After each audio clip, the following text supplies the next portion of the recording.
Gus and I have been collecting photographs for 52 years, and the gallery is an outgrowth of that collection. I started the gallery 18 years ago, thinking that we would sell things from our collection because we have many prints of several artists. But once I became aware of all the students graduating in the area where I am in Boston, I got really excited about showing emerging artists. And I started pairing young artists with people from our collection, hoping that people would trust my eye of 50 plus years to show them the next person that they should be following. And Gus and I continue to collect. Gus runs a photographic atelier, which is how we began our collection, and still both of us are very involved in our businesses and collecting, and everything revolves around photography and younger people. When Arlette first started the gallery, it was an outgrowth and something that I was 100% supportive of, because when we were married as 20-year-olds, while I was still a student at MIT, she ended up with a job at an antiquities dealer in Harvard Square, a man who was a survivor of Dachau and one of the most incredible human beings we ever met.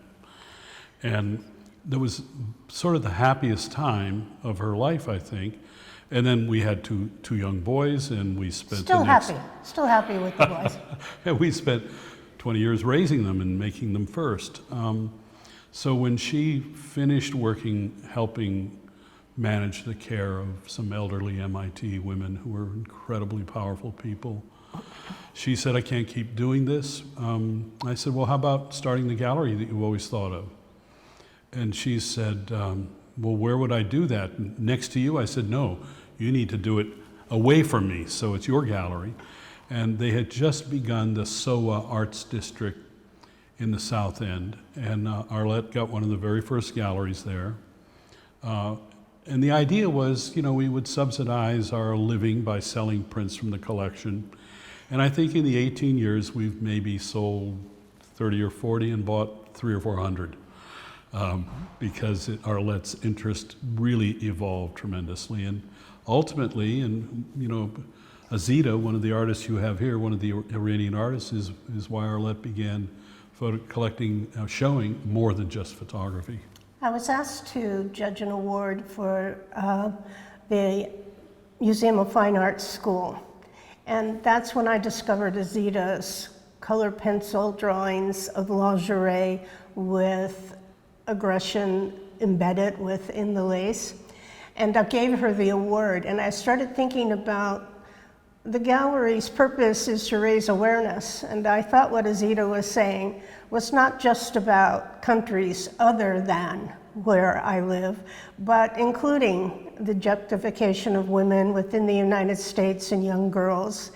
So I changed my programming to include works on paper, painting, sculpture, and some video. And I also allow performance art within the gallery, hoping that there'll be something within the space that people connect to in a way and think differently about what they are experiencing.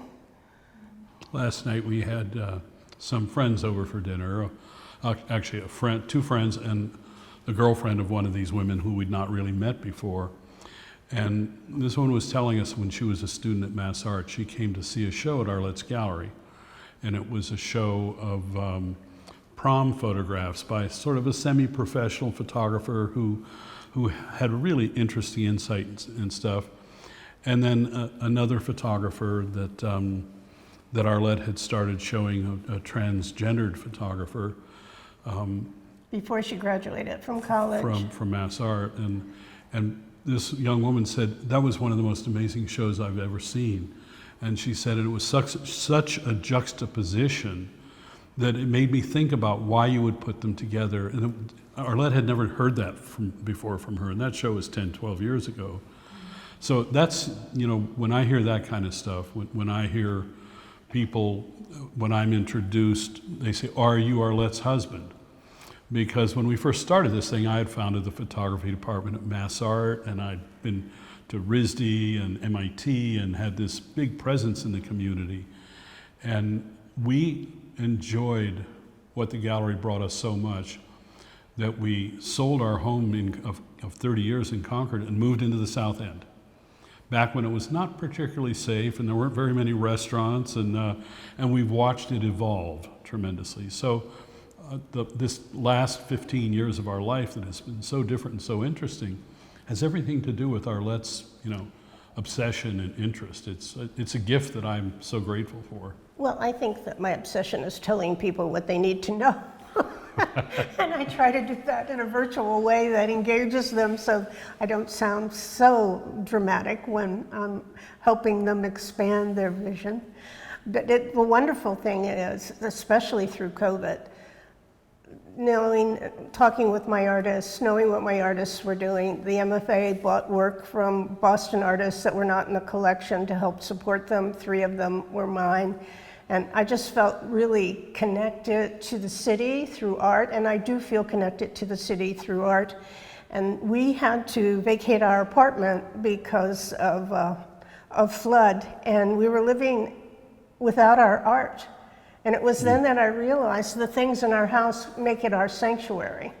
So what we brought with us today hang in our house. And we took them down to bag them up, and all of a sudden I'm seeing like this blank spot on the wall, and I'm feeling like, where am I? It's painful. Yeah. When we had to move out of our apartment, there was a breakage of a 30-inch water main in the street in front of us, and our car and 36 other cars were totaled, flooded. And we moved into a furnished apartment, a high-end fancy place, and To meet singles, but then we were all isolated, so people bought puppies. Yeah. But back to the gallery. I work with young people in hopes of building their careers. My gallery is not so much about sales, but about helping these artists get into museum collections and making them the next level of artists to be collected. So it's a mentoring program. I don't have a contract. We are friends, and when one of us doesn't like the other, then we separate. I have several conditions on the work I sell and show, and one of the major conditions is that I want to own it. I want to add it to our collection. The next is that the person has something they need to tell us, and their life is built around producing their art in order for them to tell us. It's not a hobby, it's how they organize the rest of their life with time to do their art. And I work with people who understand that it's a collaboration, that I am not there to serve them, but we work together. And I know a lot of people they don't, and hopefully they'll bring a lot of people to the gallery that have not been in the area before. So the shows change every 6 weeks. The gallery space, as you know, is very large, and so I can show 33 artists, which I did one year when I did a group show. Or I can show one artist. My next artist will have all 3 galleries, and we'll be doing a drag fashion show, and it will be a very festive, celebratory time. Or I can show 3 people. It's very manageable in how it can morph into different environments and different emotions. yeah, it's a pretty exciting place. I would say that you have to become part of the photo community. So if you're serious about being an artist, then you should start going to galleries that show the art you're serious in producing. And people get to know your name, you get to know people. Listen to how different galleries talk about art and see if you want someone to think about your work with that vocabulary. Look at the roster of artists that are shown there to see if their philosophies, their voices is in sync with yours. I would suggest that you become members of local photo organizations. In Boston, it's the Griffin Museum and a photographic resource center. I would go to college lectures, not just your own, but anything else that's close by. And I would start to think about my work in a way of the depth of the body. I would say that if you have the opportunity to show your portfolio, do not be disparaging of yourself in any way, because you've immediately sent the message to the person with you that you don't value your work. So have a confidence when you get to show your work to somebody, and show them the work the size that you would hang it and install it. If you do something that's mural size, bring one and show it at the end, because if you're going to show a mural, people are excited by how much detail, it's easy to see, and then if you start showing them smaller prints, they're going to be frustrated with you. And then understand that not when you are in a situation where your portfolio is being reviewed by many people, everybody brings themselves to it as a mirror of who they are, and no two people are going to tell you the same thing about your work. So you have to have the courage to stand by what you believe and accept what other people are saying to you. It's not graduate school, so you don't have to really pay that much attention if it doesn't fit with what you want to do. But the whole idea is networking. It's becoming part of a community and showing up and being there to discuss with other people. And I think as an artist, especially after you graduate, you can feel extremely isolated. So I always suggest that you have a crit group going through your junior and senior year, not just of artists in your own medium, but everybody sees the world differently, and it's important that you get those opinions too. And then you won't feel like nobody is looking at your work with a critical eye if you commit to a group of people to do that for each other going forward. Arlette has offered the gallery space after hours to a couple of organizations like that, and they're really vital. And one of them in particular, and that the work was so wonderful, she bought a couple of pieces, she gave them a show at the gallery, and they raised money to do a zine of it. And it was, really powerful, because one of the things that happened in the early days of Arlette's gallery was people would come, and since it was Gallery Kayafas, they thought it was me. And that pissed Arlette off, usually. I wouldn't use that adjective, but it was upsetting. and I would see them, and it would have been 20 years since they graduated from Mass Art, and I would recognize them, maybe a few of them I did. And one of the things I discovered was that the ones that stayed connected to a community were still working.